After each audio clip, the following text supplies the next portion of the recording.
I think the last one I was like, what's happening here? Why am I getting nervous? It was weird, but I was with Hugh Jackman. Oh, okay. Okay. Yeah, Yeah. So how that Wolverine. happened? Yeah, yeah. So how that happened? Like So how did it all yeah, pan out? I flew up to Korea. Mm-hmm. Yeah, I can't remember if it was Korea or Taiwan. I think it was Korea. I flew up to Korea, Uh-huh. where he was doing some promotion for I think it was Logan, or I can't remember which one. And so it was face to face. We're sitting in a chair across from each other on camera, Mm-hmm. and I just hate those environments. I'm not in my comfortable radio environment where Uh-huh. he's in my studio, or so I just sweating under the armpits and just Uh-huh. and inside I'm going, I've been doing this my whole life. Uh-huh. I've interviewed Madonna, I've interviewed the biggest stars in the world. Why am I Uh-huh. getting nervous? Uh-huh. I Yeah, always thought that like having a chat with them, it's a little bit jarring because of what you don't want them to like have their expectations to be so different yeah, from them in real life. Like sure. like there's a whole you're not so sure whether is it reality check on them or on you itself. You don't want to be like an asshole like showing them. Totally, man. Uh-huh. I'm with you. Yeah, Uh-huh. that's exactly right. Okay, maybe I'm gonna start a little bit because I know that you did like the American Funniest Video, right? That I think that's the Hmm. earliest I can account you for, like reading up the history. Okay. Uh-huh. It So definitely goes how back before that, but yeah, that was early on. Yeah. so wait, I how do you start going into like show business then? Okay, so my first foray into show business was I was I think I was like 19 or Mm, 20, 19 years old, something like that. And mm, I was interning at Westwood One Radio Networks, where okay. my dad was doing his show from. Mm, mm, And so I was just an intern. I was filing bios of artists, mm, just, getting coffee for people, just doing whatever they needed me to do. And about 6 months later, one of the one of the guys who worked there in a special department there for mm. special programming that wasn't in line with their normal programming, he'd create these cool new ideas. Uh-huh. Very smart guy. His name's Joe Garner. He's big into podcasting now, doing very well. Oh yeah, yeah. And yeah, yeah. And so he was putting together this new show, and he had known. He's like, isn't Casey Kasem's son working here doing something? And Mm-hmm. uh, so they grabbed me and said, hey, would you like to just hop in the radio booth, see if you can pull this off? And they gave me a Mm, script, and so mm. I did it. And next thing you know, he hired me for this show called Inside Track, which, mind you, this was a long time ago. So Uh, this was an audio magazine. It was supposed to be like a teen beat kind of magazine. What would it be equivalent to? Like it'd be equivalent to like an 8 days here in okay, Singapore. okay. And so, but he wanted to do it on audio. So back then it was cassette. Uh-huh. So I was doing this program called Inside Track, where I was interviewing all the biggest teen stars of that time. Uh-huh. And back then it was Boys to Men. Oh It yeah. was Jonathan Brandis. It was all these kind of guys, Uh-huh. and so I'd interview them. We'd package it up, fun, and just sell it in record stores, It feels and if also other stores and stuff. it feels like it's a podcast in making. It's just like in Right, like a podcast before podcasts. uh-huh. Yeah, it's exactly right. That's exactly what it would be today. It's just like a podcast. Yeah, that's right. But So that was is my first ever gig. mhm. But do you feel comfortable in doing like like is it like okay, I want to go into the path of like radio, or I want to go into the path of like show business, like this is for me, or have you done other jobs that go okay maybe At that point, I didn't know what I wanted. I was just uh there interning. I didn't know where I was going to go. I enjoyed mm, the technical side of it, looking at the radio production. I mm, didn't know what I wanted to do. uh-huh, I had no direction in life. I was just a kid trying to figure it out, uh-huh, uh-huh, and like most of us, right? yeah, And in retrospect, I wish I just had a vision, a goal, because if you know what you want to do when you're 15, 16 years old, if you know what you want to do, you're going to be making a lot of money by the time you're 30 because you just keep growing in that one path, right? But And it's such a it's a weird thing to go like, oh, I want to do something in life that I know that I want to do. Like I feel like you if you don't got usually that know early, that. yeah. But if you got You're that lucky. early, yeah. But also there's Yeah, a go thing ahead, like, go ahead. but there's a thing like getting in, like it's like getting your getting your first girlfriend, right? That you know that you love, but at the age of like 16 or 17, but after a while later, you just it like there's this question, right? And Yeah, I mean, I guess you could look at it that way, but there's a lot of kids I knew back in high school, not a lot, but some kids I knew who knew exactly what they wanted to be. They wanted to be an astronaut. They wanted to be, a fireman. They wanted to be, in construction. And they stuck with it, and that's what they want to do, and they did it. And I think most of us just have no idea. It's not even like you have that girlfriend. You just don't have a girlfriend. You're not going to have a girlfriend until you figure out whether or not you like girls. I don't know. Man, that seems like, it seems like a weird, like I don't know, like I remember when I was 7 years old, right? Your teacher will be asking you what you want to do, like what's the ambition and stuff like that. Like, That's no, true. I That's can't. true. I don't know. I can't relate that, but you have just a stereotypical jobs that comes out of your head. Not so sure whether Yes, you're absolutely right.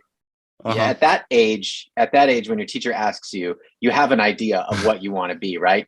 I want to be a millionaire. I want to be president of the United States. I want to be right. Yeah. Okay. I don't know whether it's weird thing to say, because it's like okay, this is a very weird thing to say. I do not know how to put it out there, but I think that your because I watch a lot of Scooby-Doo, right? I think your dad also plays a huge part in my life as well. Sure. So it's like does it feel weird if there's someone who just tells you that and stuff like that? You mean when somebody says your Mike, your dad really played a big part in my life, and I was part of.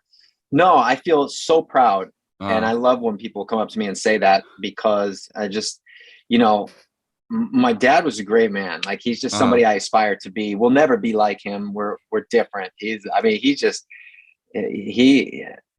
never ever talked behind anybody's back.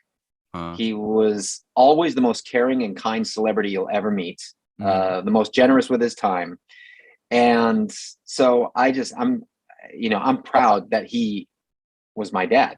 And so when people say that to me, I say thank you, and I'm glad that he can make a difference in your life. But how is he like a person versus how like are there things that okay, were there any friction between you and your dad, like in a sense, because me and my dad, we although we love each other, but there's like, okay, there are things that I do, there are things that he do, right, that kind of like don't agree with each other, like I suppose that happens. I guess not. No, we're pretty much in line now that I'm older and look back on things. I can see where he was wrong in certain things, but little things, nothing big. Like, wow, dad doesn't really know everything, right? and so it's like that. But no, we never really had any direct conflict in what our ideals were like, because they were very, very similar. I looked up to him. And so, he was all about peace. He was always fighting for peace between the Palestinians and Israel and around the world, and in so many different causes. He was always trying to help people, donating charity, giving his time to charity as well.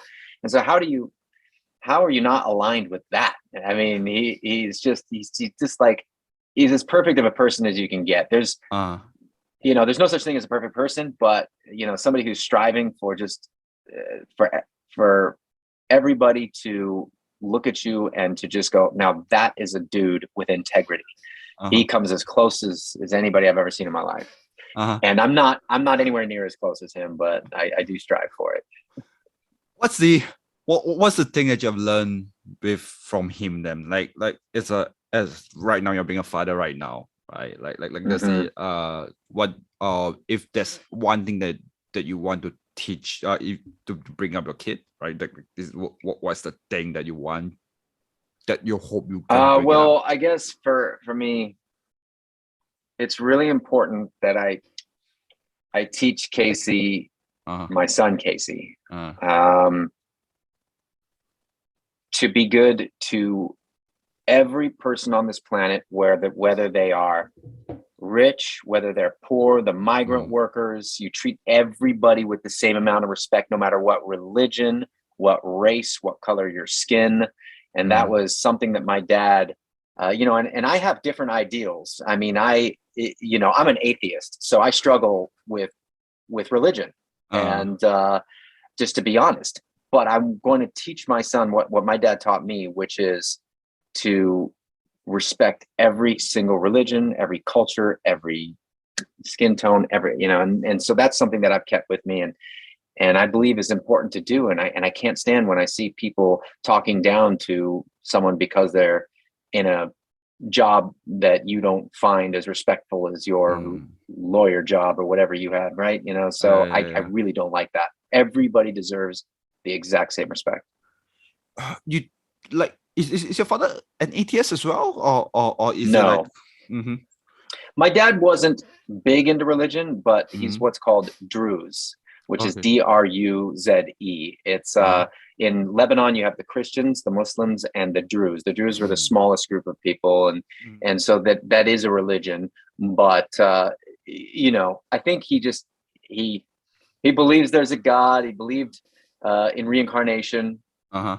Um, and so, but he wasn't going to church every Sunday and Oh yeah. that kind of thing. But do you find like I suppose like is it since you're not religious, right? Like is your family Mhm. religious, or is your family religious compared to say like to I suppose we like grew up in we grew up in church, and we uh grew up going to church with my mom, but my mom was really there because she loved the choir. She loved singing in the choir. My mom uh believes in God, uh and but she's not nobody in my family is staunch mm, now, but my sisters kind of just like neither here nor there. They don't really think about it much. uh They if you ask them, they're like, well, yeah, I guess there's a God. It's like that, but they don't really yeah, think about it. yeah, yeah, For me, I was going through a really hard time, so I found religion, and uh-huh, I started going to church here in Singapore, mm, and I was like, okay, yeah, I need something that can help me and something that can get me through tough times. So I found mm, religion.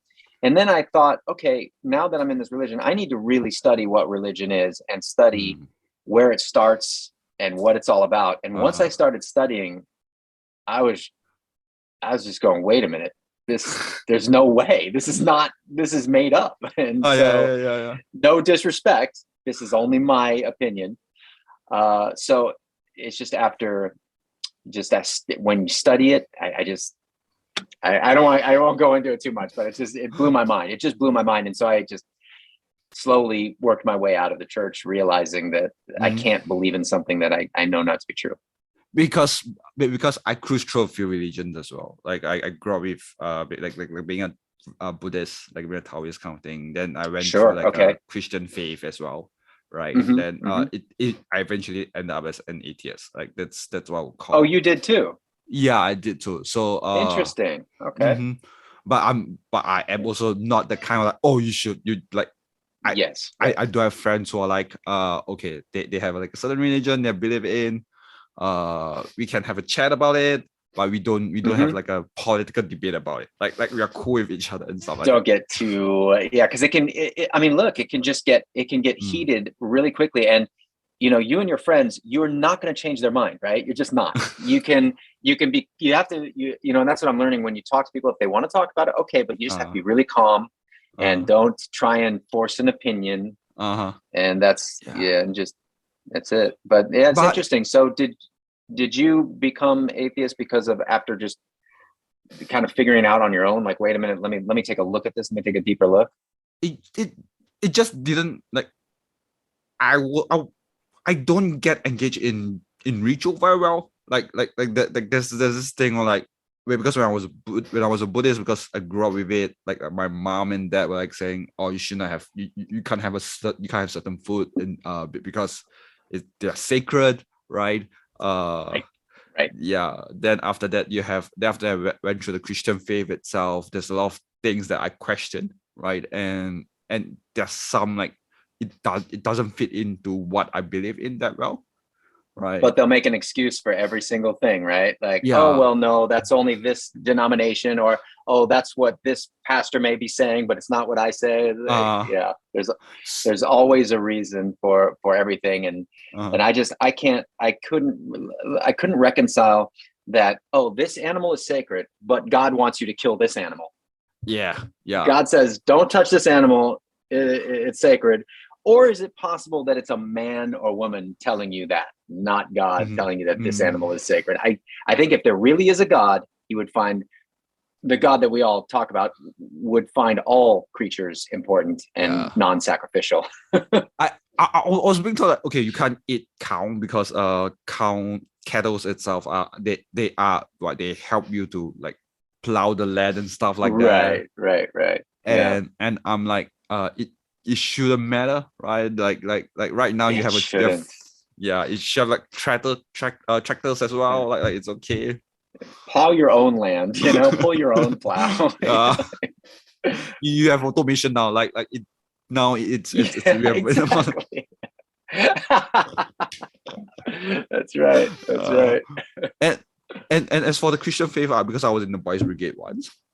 So while in the boys' brigade, there's questions I ask like, oh, if it's I got this problem with God's will, right? Like God has a plan, right?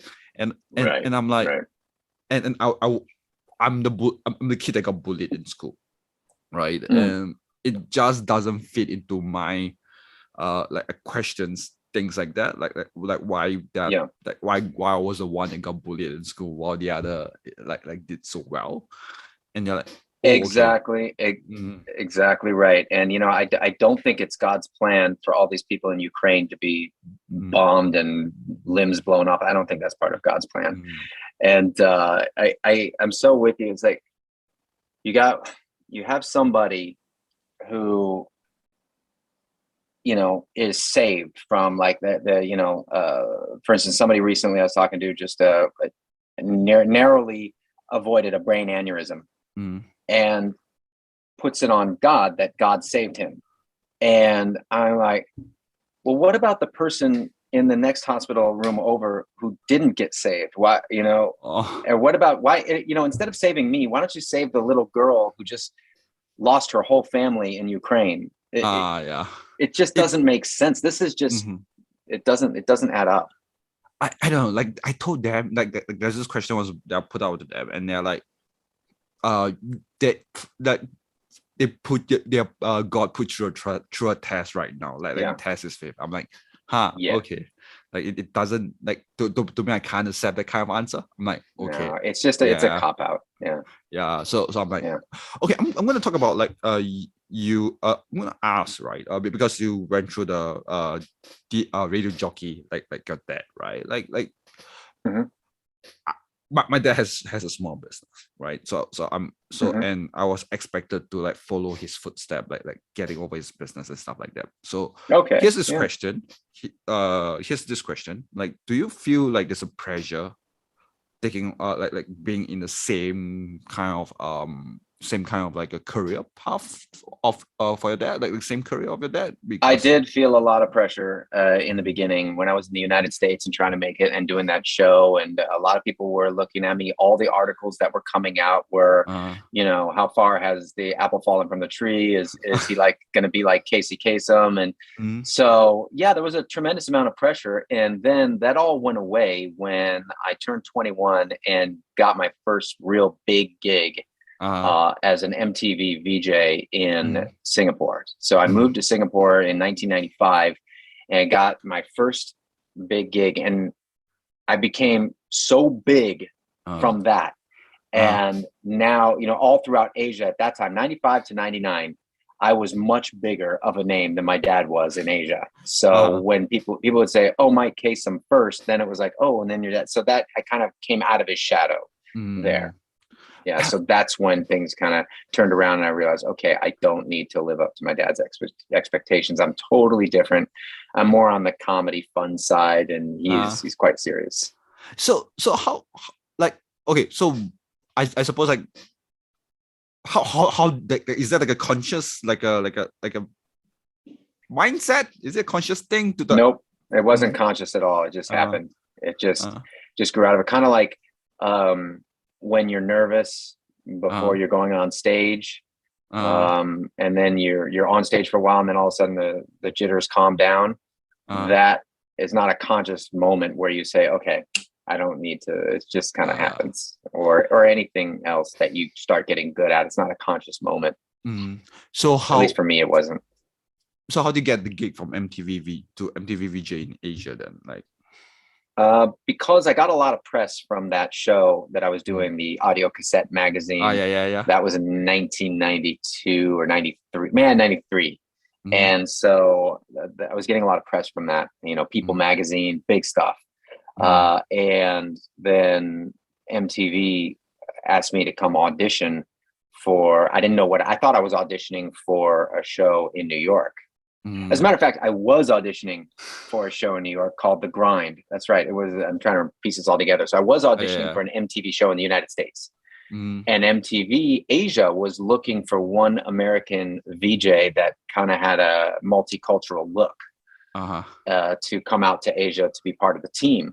Mm. And so they got a hold of my tapes, Okay. and then they saw my audition and they're like, okay, they immediately offered me the job. And But so I thought, yeah, go ahead. so how I'm just curious about like how does it feels like to be on TV and on the radio in the cassette tapes and stuff like that is it like a very jarring thing because I've tried to do this like with video and stuff like that it feels a little bit jarring when it comes to podcasts like I can record it like Okay. face to face Are you saying to hear myself or or to to even watch see myself on TV? yourself Or like it's more like how do you feel like on camera now like because you have done it through cassette tapes and radio stuff yeah, and just now totally comfortable. Totally uh, comfortable. It's not even, I feel very comfortable with a camera on me, very comfortable in front of a microphone now. I'd say mm. 10 years ago, I wasn't so comfortable in front of a microphone. Very comfortable in front of, I've been on camera my whole life. It was radio's only the last 10 years. Oh, okay so Yeah. so So I've been very comfortable in front of camera.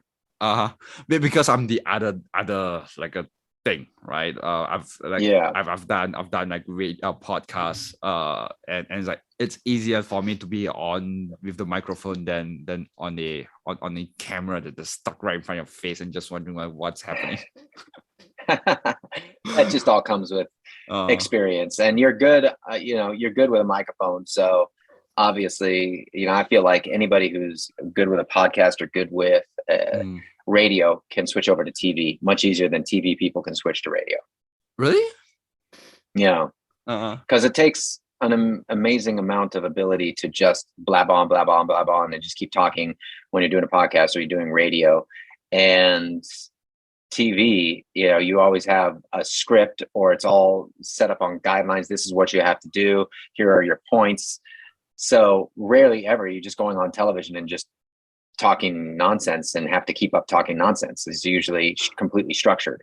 So uh anybody who can talk a bunch of nonsense and keep going and going and going while a microphone is on and hundreds of thousands of people are listening to you, uh I think can easily just go on camera when it's already structured out what you're supposed to do. uh I always been very conscious about my looks. So I'm like, okay, do I do this? I get that people are looking at my hands right now. There are times I just go, what do I do with my hands? What do I do with my hands? Where do I Do I put touch my them? face? Do I not touch my face? Right? Do I like, Uh-huh. oh, yeah. Sure. Yeah. Oh, wow. That's wild. Yeah. So pretty much like, oh, okay. Like there's this conscious thing about me and my face and my hands and everything like that. Like how do I stand? Like do I stand like that? Like I feel like a slob now. Do I like there's whenever there's a camera going on, like it's just kind of like, what do I do with it? Yeah. Yeah. Well, most likely, if you just had more experience, that would go away, or maybe it won't. I don't know. I'm just curious. So this is so which one would you prefer now? Like I suppose like in the radio, I suppose you're very comfortable with the radio now. But I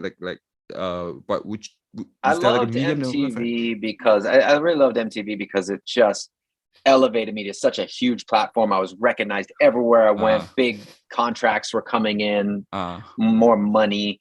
But as an actual job, unless you let me pick my absolute perfect television show to do, it's radio for sure. Radio is, I come in sweats and I'm comfortable, and my job is for 4 hours to just try and make people laugh and have a good conversation and listen to some music.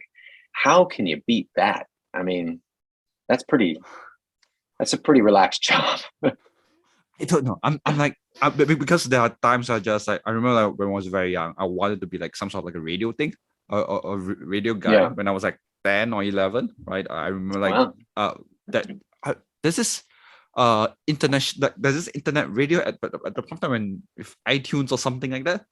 So right. Yeah. So I'm like, I was just trying out and like keep playing and stuff like that. How'd it go? It didn't work out well because I don't know the technicalities of behind. But you're doing a podcast now. Podcasts can be, get podcasts off the ground. They can be much more lucrative than radio. I would say to be a podcaster is a being like a A-list actors and actresses or A-list of anything, right? There's about like 5 to 10% who make it, and there's a lot of things that's in the dump. Yeah. So, for sure. Most of it's not going to make it, but if you stick with it, you keep putting that content out regularly. You never know. Yeah, I've been talking to people who have been like trying to grind through everything, and didn't work out well to them, but they're still grinding. And like when do you call it quits then? I don't know. That's a good question. I guess maybe you can, you ask the opinion of a bunch of people. Just say, hey, is the show good? And if everybody says yes, for sure, your show is good, it's entertaining, I'd listen. Then you've got something, and you just need to stick with it. But at some point, you just got to, you know what? Maybe my show just isn't good, and that's it. So, how long have you been doing this? I've been doing this for about I'm about to reach 5 years in 1st of April. 5 years, wow. Yeah. And so how's it going for you?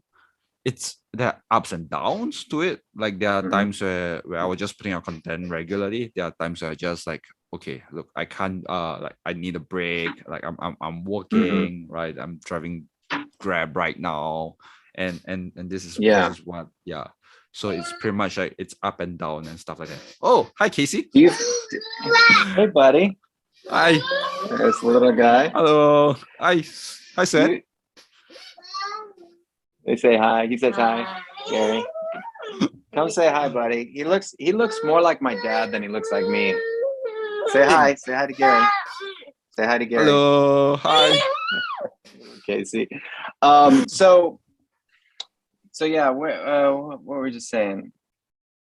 So did you find that when you would take a break, that your followers would dip off? It's initially you will spike, but after that it will dip off a little bit, or it will dip off quite a fair bit. Then it just plateau at the place where it dip off. So so you need to put out pretty much very, very regularly, like and you can't very regularly. And I'm not so sure whether you can deviate a lot from where you're trying to do, right? Because no, it's got to be very focused, right? Yeah, because I was like doing comedy first, then a bit of actors and actresses, then after that there's like musicians that are brought in as well. Right now I'm just trying my luck because I did a little bit of boxing, so I'm like, hey, maybe bring a few professional boxers and stuff like that. Yeah, cool. So I'm not so sure whether diversifies is a good thing, because it's like, okay, this is something that's I'm interested in, and start going to places that, I don't know as far as interview how it works with the audience. I don't know. Is it important to have diversity in the interviews, or you only interview these type of people? But then you're pigeonholed into only interviewing a certain type of personality, then it's very difficult to get enough people on your show, right? Yeah. But you also when you pigeonhole a little bit, you kind of like, hey, this is the target audience. You know your target audience clearly, right? But I'm thinking like people should, like, if you can, I don't know, like Joe Rogan make it very well, right? By interviewing a bunch of different people and start people, getting in. So I'm like, okay, so where is a good gauge then? Like do I want to be like the diversified person, or do I want to be like the only person that just interviewed like one group of people? Right. That's tough. You just got to do the research, figure out what works. It is tough, but podcasting is great if you can do it, because it's your own show. Like you did earlier, you can say asshole, you can say whatever you want. I love it. I love the medium. Do you have control when it comes to radio as from your show as well? Like I suppose like you need to work with Vanetta and how but do you still have like creative control when it comes to like within the boundaries and stuff like that? Yeah, we have total creative control. It's pretty much up to us, everything we do. We just stay away from government, stay away from sex, unless it's very innuendo-ish, but that's about it. Government, sex, religion, politics, and then do whatever you want. Other than that, yeah. So are there times I just go, I want to reach to just a little bit on the edge itself, or you're just like, it happens all the time. It happens all the time. I just got in trouble for saying, and it wasn't in trouble with the station, it was in trouble with a group of different animal rights and animal welfare, I eat a mainly vegetarian diet, sometimes meat. I've been I was totally vegan for 2 years of my life. My whole family's vegans, and I love animals. I do. And so I said on air, Vernetta was talking about this new a painting that Leonardo DiCaprio just bought, and it's called Mona Lisa the Bullfighter. So we're talking a little bit, and I just said, oh, that's what we need to see, is Mona Lisa stabbing a bull. And I think it's relevant. The picture's called Mona Lisa the Bullfighter.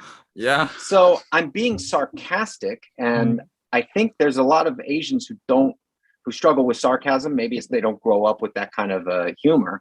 And so I was just being sarcastic in the sense that that's the last thing I want to see, is Mona Lisa stabbing a bull. I'm being sarcastic, and so and the painting itself should be canceled, I guess, instead of me. So all of these, the first person to call me out was Daniel Boy, who is a celebrity here in Singapore. And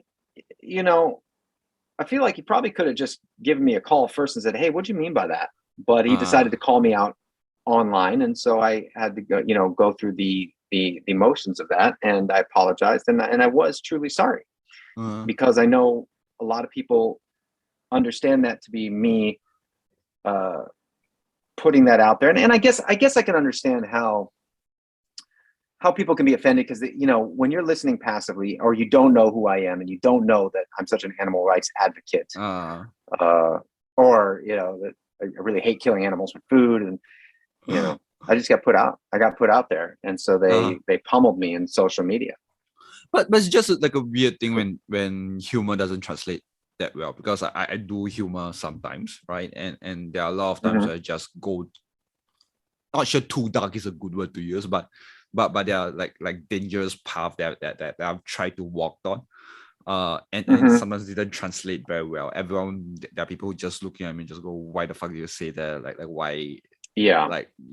And you're not trying to hurt anybody. And now we're in a place now, Gary, where cancel culture is so rampant, and I mean, for instance, they're trying to cancel Aquafina because she was speaking with a street accent from the ghetto, say, and they're saying, this is not you are not black. You should not be speaking with this accent. It's like, and maybe she grew up and hung out with a lot of black friends. I mean, I grew up, I had a lot of black friends, and you pick up who you're around. And I used to say certain things that now I'd be totally canceled for, but you are who you're around. Yeah. And if I was hanging out with a bunch of Singaporeans, I'd probably start speaking some Singlish. Yeah. If I was hanging out with, I am hanging out with a lot of Singaporeans, but I mean younger kids. If I was in high school, growing up here, I'd be speaking Singlish. And what, should I be canceled for that because I'm American? Yeah. Should a Singaporean be canceled who goes to America, comes back, and starts speaking with an American accent? And I know Singaporeans don't love when Singaporeans do that, but hey, if that's who you've been around. I think I okay. There's this peeve that I have, right? If you're in a place, if you're just, because it happens. I saw this quite a lot of times where there's a line between pandering and there's a line between growing like trying to assimilate, right? I know I know like there are people who's from the West came down, right, and just add a lie and just like trying. It feels like pandering. Yeah, but I also do interact with people who just came down and just try to assimilate and slowly picking up the accent. When it's real, right? When it's real. Yeah. So I guess it's like you can't be an asshole to everyone who try to speak like you and stuff like that. I don't know. What about a few years ago there was in the news an American girl was going to her prom and she decided to wear a cheongsam. Oh yeah. And she got absolutely skewered for it. And I'm like, isn't this how we learn about each other's cultures? I think isn't this a dumb good thing?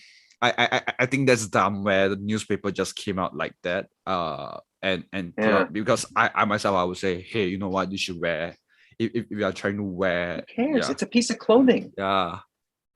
And what is it? So only a certain group of people can wear this clothing. Otherwise, I mean, I don't understand as well. I'm like, if you want to wear it, go ahead and wear it. Right. I can see where the anger come from, in the sense where if you're wearing it for a Halloween party, dressing like that, I guess like there are people who may get angry with that. But if you're trying to make fun of it, but I don't think that was happening. I think she was trying to look nice and she thought it was really cool and something that not everybody be wearing there. So she would stand out.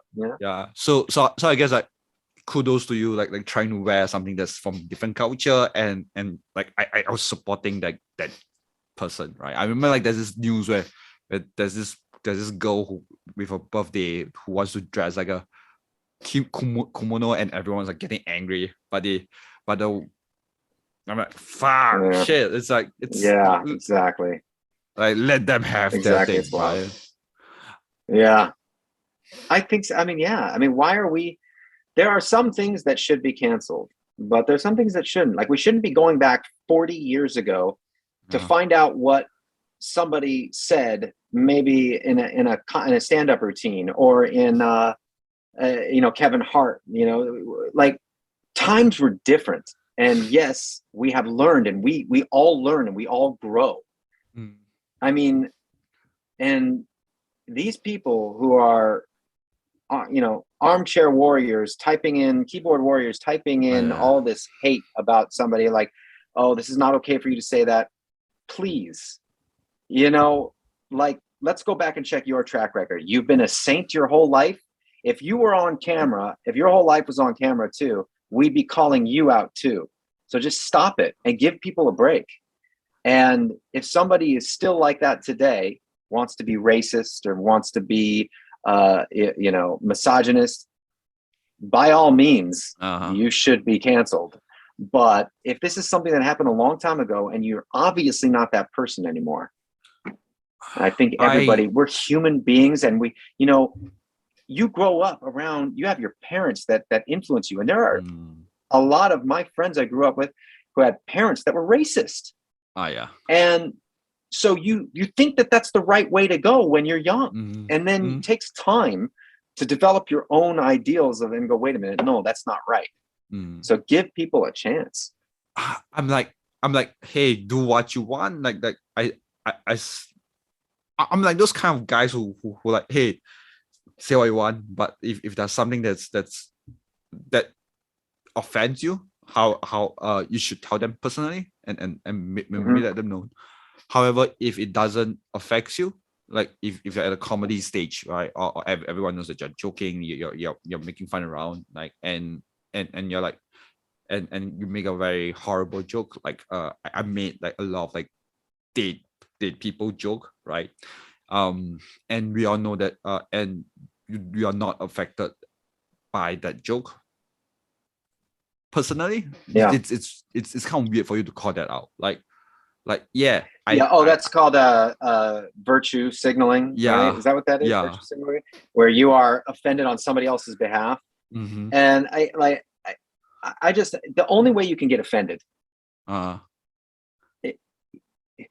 only person that offends you is you yourself. You're the only one getting offended. You're the, I don't feel like anybody should get offended as long as you're not damaging somebody's reputation by what you're saying. As long as you are not physically damaging somebody, why should anybody be offended?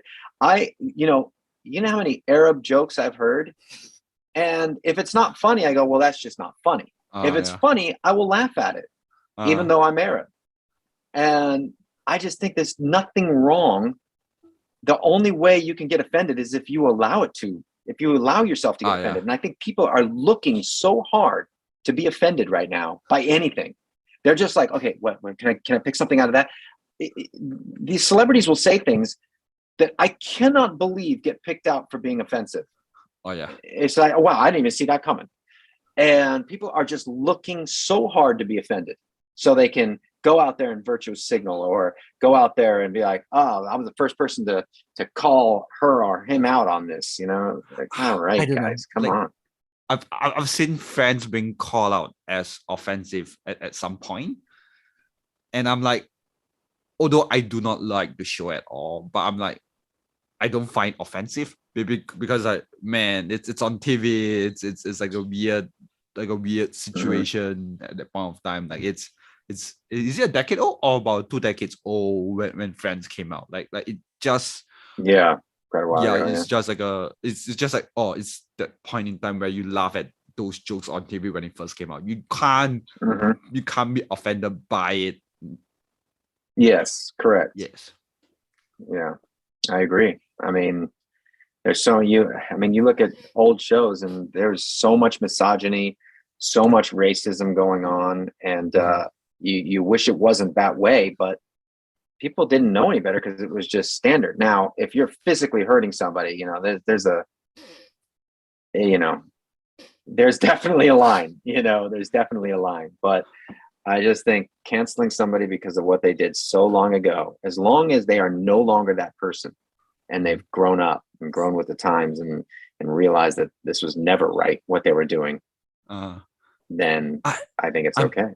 I'm looking at this idea of like is it okay to be like, it's okay to feel what you feel, but you have to understand like the whole context about it as well, right? I say a lot of stupid stuff all the time, right? Because there are a lot of times where I just couldn't be bothered to keep what I have in my head, and I'm not exactly the brightest sponge in my life as well, right? So I'm like, if you don't say stupid stuff, I don't know, like you live a very boring life, right? And nothing will get changed sometimes, or you will want to see the change in the world. You want to see the change in the world that you want. I guess. I mean, so the greatest things in this world have been born out of people taking risks. Now, I don't know, how many of those great things are from people saying things, but rather than doing things. But I see what you mean. Okay, I'm going back a little bit about your family as well. Because I know I've read a little bit about Carrie Kasem, right? Hmm. And and Julie Kasem, right? I just do like Yeah, a that's right. read up and stuff. I suppose you're very close. It's a very close in the family, right? Yeah, we're all pretty Mm, close. Well, I mm, live out here in Singapore, so we don't, we just do FaceTime and things yeah, like this. And yeah. Carrie's got her own thing going on, and Mm, Julie chose to, Carrie's in the entertainment business, and so she started out as an actor and then fell into hosting uh, and some radio. And Julie she went into the medical field. She became a physician's okay. assistant and went that route. Mm. So, like, do you guys like okay, like, what kind of dynamic of a family do you grow up in then? What's a household? What's a whole dynamic It's household? wild, like just nuts. I mean, it's a lot of laughing, a lot of loud Uh, talking. Dinners, we're just always making fun of somebody at the table between, one of us, uh, and making fun of our mom or making fun of Carrie or making fun of me or Julie. uh, It's just boisterous and a lot of laughing, and it's loud. People okay. might be taken back. Uh, Like my wife, Sue-Ann, when we go back, she's just like, whoa. And now my two nieces are the same way. And so it's just, uh, and even now it's interesting because I've been in Singapore so long, I've kind of become more docile. uh. So when I go back and everybody's, we're out to dinners, and it's like, it's a lot going on here. Do you feel overwhelmed? Like I suppose like Yeah. Yeah. when you come Sometimes. here for so long and it like how I don't know. There are times where I just hang out with friends, right? And my friends Mhm. are very loud. I'm like, "Phew, cool down." Like there's the Mhm. overwhelming kind of like, yeah, I need to take a break now. Yeah. Yeah. Um, Not I need to take a break. Uh, Definitely not I need to take a break, but yeah. it's just like, whoa, wow, we're pretty boisterous family. Yeah. What's the thing But that you no, miss it's then? Like is there a thing that you kind of miss, or is there a thing that you hope to bring out to your like like what you have previously and now that makes sense, do you or mean I'm not so sure whether I phrase it correctly in the sense where with the family that you have, right? With like from your childhood, what would you want to bring out to your new family then? Do that make sense? Or I think I say oh stupid yeah, still. I guess I suppose I think I understand. So Uh yeah, I definitely don't want Casey to be shy. yeah. And that worries me because I see some kids that are very shy, and I Uh want Casey to be outgoing. I want him to be more like that side of the family when it comes to his personality. yeah. I want him to be funny. I want him to have the humor that we have, and that's what I would like. I don't know if that's Uh, going to happen growing up in a different culture, but we'll see. but how's Casey then? Did you find like certain personality that you go, oh yeah, that's I don't think I'll know yet. He's a 20 months old. Um, I think he's a little more reserved than uh than his cousin out here. Suan's brother's kid is pretty yeah, wild, yeah. and so Casey's more reserved. Uh-huh. Yeah, so we'll see. I'm trying to I'm Uh, trying to I'm trying to bring the life out of him. We'll see. but do you okay, look, I'm a guy with no kids, right? And I haven't been through the parenting stage, right? Like is there a thing that you Mhm.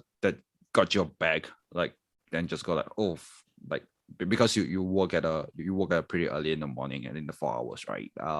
For 4 hours. So it's like a pretty different dynamic when it comes to uh like a guy who has 9 to 5 job and stuff like that.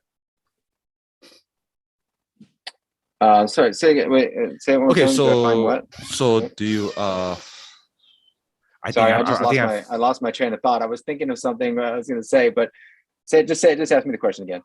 okay, so like growing up, right? Yeah. Is there I kind of lost track of my questions as well. Sorry, man. That's my fault. That's awesome. I'm That's like, awesome. I'm like, I totally, because I was thinking about something else when you asked me the question, so I wasn't even listening to you. And then I'm like, wait, sorry, ask me again, and then you forgot. We'll get there because eventually, I'm oh, sure. oh We can go back I and watch the recording. I'm like because in my head I remember like different like growing up no as of so let's backtrack a little bit, right? I remember talking Okay. about like different like different dynamic between parents with 9 to 5 job and you and like what do you Yeah. want to grow up is there like a thing when you no it's not Like that are you question. thinking for my family now, kind of Mhm. in the sense that this is, this entertainment business is so different than the 9 to 5 Yeah, family. yeah. Is that what you Mhm. mean? Yeah, yeah. Um, yeah, I mean, I always enjoyed, it growing up, being able to, brag about who dad was and what he did. And so I Uh, thought that was cool. I,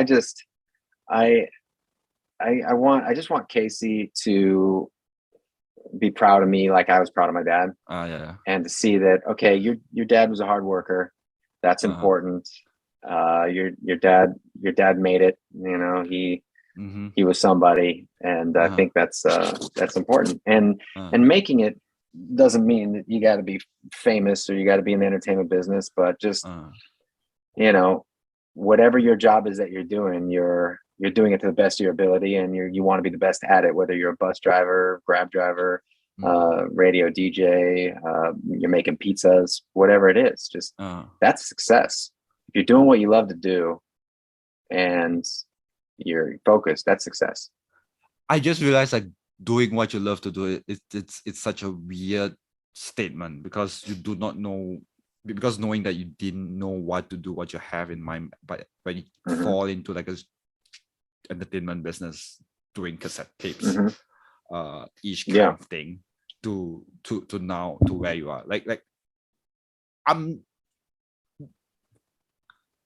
I think knowing what you love is sometimes it didn't happen like right off the bat. Yeah, no, I didn't know either. I didn't know. I just fell into it, and actually, TV I liked. I didn't love it. Uh, Radio I love. uh-huh. Here's Yeah, what I so found. Whoa. Okay, Siri. And if I mean, honestly, if there's other jobs that I could love to do too. uh, If I was a professional golfer, I'd really love that job. I think I like it more than the job I'm in now, but it's not in the cards for me. uh, um, there's plenty. Every person has, I think, quite a number of things that it's not, that you could fall into, career paths that you end up loving. did like when did you start golfing when you're younger before you meet your wife or did you No, I didn't start till I was 30. uh So I was older when I started golfing and love it. But I've always been into sports, play all sports, play baseball growing up, football, okay everything. And mm. and golf is one of my favorites because it's something I can play forever, and it's a great sport. I just realized like sometimes you won't find your hobby until like I mean like I started boxing like 2 years ago when I was 30 as well. So like finding like what you Okay, like to do as a hobby is it's like it's a weird thing when you're it's a older. boxing is a great sport. Yeah, yeah. I mean like getting punched in the face seems fun.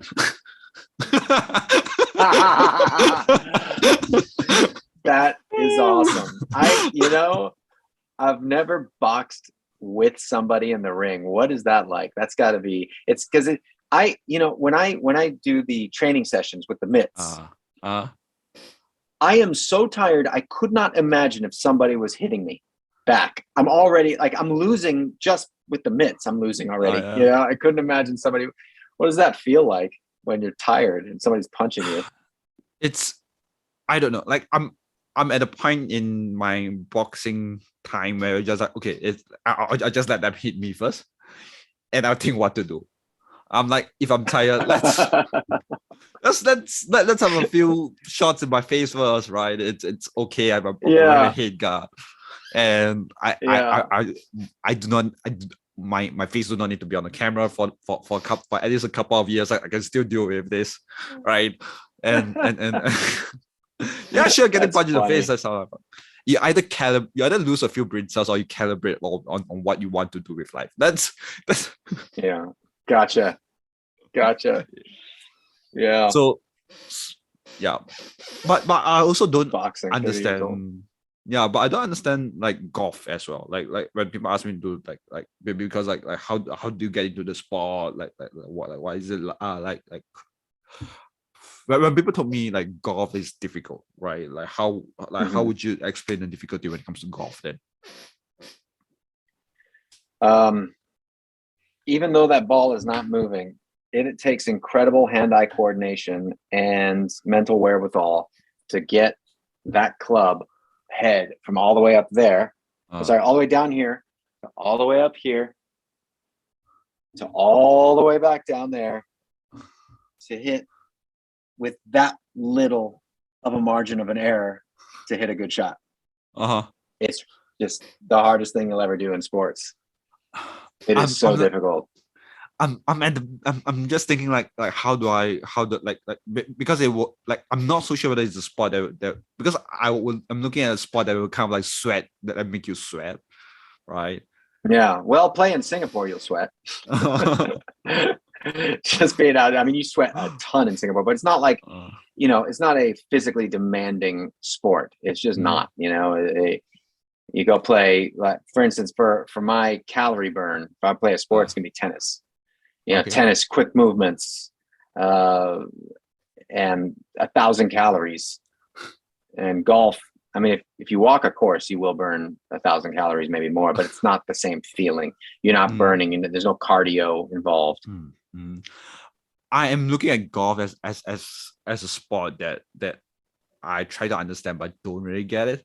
It's like a sport that just go like, okay, like there's this thing, there's a platform you stand on and you have to walk towards one place when you hit. You just hit, go find your ball, hit, go find your ball. I was the same way. I looked at golf, I'm like, I don't get it. I don't understand why it is fun to watch the putt roll into so slowly into a hole.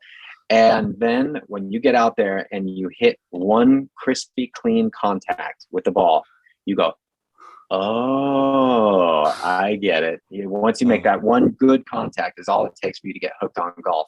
It's like surfing. Once you get up that one time and you actually ride a wave down the face of the wave, you just go, oh, I get it. It's just an incredible feeling.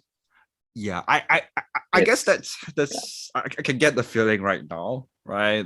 Because I joined boxing because I want to weight for weight loss, right? Like to get my fitness on track. So I guess like it's like first time you look at a scale that you drop like at least 10 kilos down, 10 kgs down, and just go, oh yeah, it makes sense now. It makes sense. Like, oh, the feeling is very good. Yeah. That is kind of the same feeling. I think it's a little bit different, but it's that is kind of what's that natural high that you get from what you're doing. This is more of a, if I could use a Singaporean term, a shock feeling. Like when you hit that ball. I get it. This is just just like getting a first punch in the face, right? maybe. I'm like, are you a sports person? When I suppose you're a sports person when you're young, like very much, yeah, totally. Every sport. I mean, I'm like decent at every sport, great at none. I get it. I was that person as well. Like I played like different sports. Like and I wasn't the best at it, right? But it's enough to convince people to go, yeah, join us. Right. Not in my team, but join us. Right. Gotcha. Yeah, same. So you're an athlete. You love to play sports, but just haven't focused in on that one sport to play for your whole life that makes you so good at it. I wouldn't call myself an athlete. I would go along the line and say, yeah, I'll play something, right? Okay. Yeah, because there's this one thing that would go like if like I don't know how to socialize with people, and I think that sports is one way to do it. Mhm. It's a Yeah. very it's like beer at night. So with a bunch of alcoholics, like that's a playing field that they have. It is like that. Yeah. In a Uh, much healthier way, I suppose. But you're right. Yeah. It's yeah. but you know, a lot of times, you know, you play the sport and then you go to the bar afterwards, right? Yeah, that's true. I but do you drink as do you drink?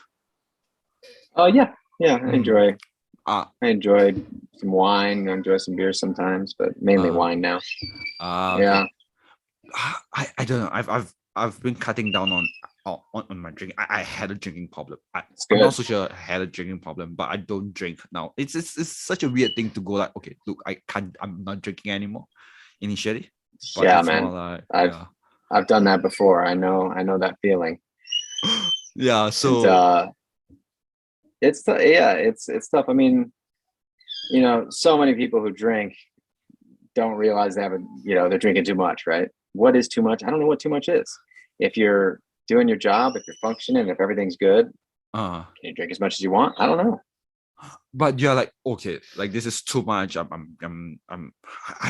don't know what the thing is, but there are times I just like I had drank too much, and I'm like, Mhm. and my friends are like, you're out of control, right? You're blacking out Mhm. at our favorite Oh yeah, spots. Yeah, and that's not like good. that's not good. That's not That's a not good good. thing. That's a lot of drinking. Yeah, yeah. Yeah, So you got to be careful there when it gets to that point. That's for sure. Yeah. yeah. So right now it's like, okay, let's start. I'm cutting down on drinking as well. It's like taking alcohol in is like the calories intake is scary. Like once you lose a little bit of weight, you just go, I want to continue this and see how it goes from there.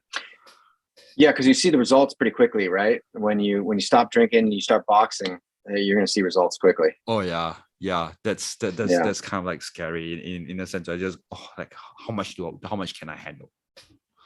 Right. Right. How much do you want to So now sacrifice? it's that's it.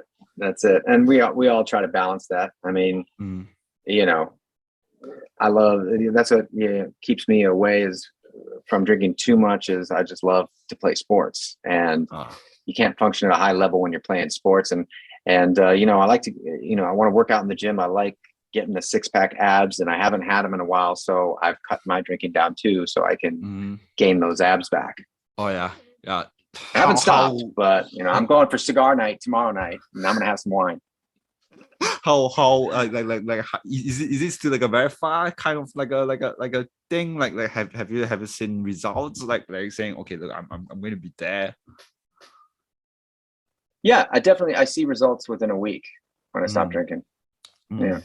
Yeah, I real guess quick. like a six. I get a six apps thing as well. Like just like to reach at Yeah, that point of time. Yeah, it's just kind of scary. yeah, yeah. Yeah, and I realize it gets harder when you're older. And I was a fat kid in school when I was younger as Oh, for well. sure. Oh, you were. Ah, yeah. Yeah, your metabolism slows down, so you got to work Mm, extra hard, and you got to, uh, you know. So what I do is I don't worry so much about what I eat during the day, but I generally eat clean. I like my green uh, vegetables, uh, but I found what works the best for losing, for trimming, uh, is, you know, because it's really hard to just diet, diet, diet, diet. You can eat what you want during the day because you're burning it off. You're moving. It's just burning, burning. You know, mm, don't eat after 6. It's not. It's easier said than done, because you know, yeah. like 8 o'clock at night, 9 o'clock at night, depending on how late you stay up and move around. But generally, for Uh, me, I go to bed around 10. I have okay. dinner in the 5 o'clock hour, maybe 6 o'clock, but then I don't snack after that. I don't Uh, have anything. I just and you'll start trimming real quick. and I don't know. I'm at this point where because I'm trying out this new diet called the carnivore diet, where it's all just meat, Yeah. right? Hmm. And it's such a weird thing because to me it's like I thought it would be easier for me because I like my diet to be a little bit more protein side, right? So Hmm. it's like a okay, it's I feel I can, I'm not so sure whether to say this, but I think I understand why veganism is such a like this is such a hard diet to follow because Yeah. it's the different, it's the same coin different side, right? they're all very restrictive diets. So are you high fat diet then? Yeah, So pretty you're much doing a high. keto? Yeah, High fat diet, and you want your body to burn the fat. yeah. And I've done that before, and it feels good. Like you feel like you have a lot of energy. If as long as you're eating enough meat, you feel good. You feel like you feel nice. You're alert. It's great. But I worry about the nutrients that the greens give you that you need to fight off cancer and things like this. And meat causes cancer. So and osteoporosis. And so I get that you can feel great and you can lose weight and it will make you perform at a high level. But I just worry about, people have died from eating meat, too much meat. Nobody has ever died from eating too much broccoli or eating too much kale. It's just, so that's the only thing but I hear what you're saying. As far as performance wise, no, eating high fat, it works great. I think you can't follow every diet for a long, like a super long period of time. Yes. So I'm like, balance is everything, right? Balance. Yeah. So I'm like, let's do like 3 to 6 months, then change to something else, then change back to like a normal diet, then go back to 3 to 6 months and normal diet, and 3 to 6 months and normal diet and stuff. So I've read people like doing like 10 years of just pure meat and eggs and stuff like that. I'm like, whoa, like how do you maintain that and not cause any? It's interesting because from what I understand from it is like you go high fat, so your body will get rid of the fat so it won't stick to your arteries. And somebody made a good case that it's sugar that is the problem, right? Sugar is the problem. Sugar scratches up your arteries, makes it so the fat can stick to the arteries. So this doctor was saying that if you don't eat sugar, the fat won't stick to your arteries. And so I don't know what the true science is behind it, but it seems like if you're going to do the keto diet, you have to stick with it. Because if you eat such a high intake of fat, and then you go on a Saturday, you know what, I want to eat some cake today. My cheat day. Now you've taken in all that fat. And now you're not going to be burning it off because you're going to go eat some carbs. You're going to go eat some other stuff. So now that fat is going to stay there and your body's going to burn off the carbs and keep the fat there. So if you're going to do the keto diet, you kind of have to stick to it. Right. And then if you want to get off of it, you kind of got to wean off of it, I think. And then because you don't want to have full high fat content and then give your body something else to burn off, because you need to burn that fat off first before you put the carbs into your body. I'm now looking at, because I have friends who are in bodybuilding thing. They're like, oh, they're like putting, say, you got to eat the broccoli, you got to do this, you got to do that. It's like interesting. Times have changed, right? Yeah, and have the science behind it is just like a weird thing, because it's like that science that suddenly got disproved, and you're just wondering like what's happening, what's like real? Isn't there a consistency and stuff like that? There isn't, and I think we keep learning. But I think right now it's true. The bodybuilders have this stuff down to a pretty darn good science as far as what makes the body work optimally. And I think bodybuilders are getting healthier right now. They're trying to eat a more healthy diet and also a powerful diet. Yes, something about I'm going to bring a little bit of cancel culture back, where it was like a fat shaming kind of thing, but because you brought bodybuilders, like it's about like a fat shaming kind of thing, like is it easier or do you meet people in this kind of situation where fat shaming and stuff, like I know it doesn't feel good because I was a fat kid once. I got bullied until like till after I graduated from school, right? So it's, I guess I can identify with you, but in a different way. I never was overweight. I've never experienced fat shaming. I haven't really seen much of it. Maybe back in grade school when kids were mean, right? That happened. But I can identify with you because I was picked on constantly for my size because I was so short. I'm only 5'6" now, right? So I'm 170, 169. I don't know. Real height, maybe 169. I don't know. I'm short. So I was, picked on, bullied, and people made fun of me constantly for my height. Okay. Okay. So wait. So okay. Here's a question that I want to ask: is like, what kind of student? Like if there's like a stereotypical American teenager sitcom, then like I suppose like you're the what kind of kid you are in school then? Like I suppose you're like the awkward kid or the See, I don't really fall into a category because uh um, I was really good at sports, so I got respected for that. uh But I was also really short and would get picked on. But it was always picked on, except for one time. It was always picked on from like these guys like, no, we love you, Mike. No, we love you, but just pick on it. Like even now, to this day, I still get, people make short jokes. yeah. Oh yeah. Almost 50 years old. Some acquaintances, like this one guy still loves to pick on me for my height. Uh Some of the guys I golf with pick on me for my height. It still happens all the time. It's crazy. And I think they do it because they know I can take it. They know I'm not gonna get mad. And so it's wild that people still do that. but I suppose like it's like I don't know whether it's okay to say this that like they do it out of love, like there's a malice. Maybe. It must be. I mean, it must be because I know they like me. So yeah. So that's why I don't really care. I actually, if it's a good joke, I'll laugh. Okay. I suppose that's a good way to end the recording. All right. All right. Fantastic. Thank you for doing this. Thanks so much, Gary. That was fun. That was a fun Yeah. interview. Yeah. Yeah. Good luck with everything. Okay. Thank you. Thank you. All right. Take care, my man. Okay.